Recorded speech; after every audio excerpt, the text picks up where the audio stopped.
እሙዬ ተጠረም ቀጠንም ነው። ኧረ ጸዴ ነው መጫራት አንቺ አይደለም አታገራችሁ እንጂ ምንድነው አንተ ጉልበትን የምታሳየው? ሴት በመላከፍ ነው እንዴ?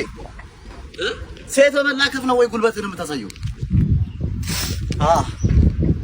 ወንድነት እኮ ሴት እንትን ነው ማለት ምን? እሺ እየተናገርሽ ነው? በያ አዎ እየተናገርኩ ነው። ጉልበት እነሱ ላይ ነው የምታሳየው። ካቦ እኮ ነኝ የሰፈሩ አላወቀኝ። ምን አገባኝ ታዲያ? እነሱ ላይ ቸሪያት ቱምቢ አሰስ ቱምቢ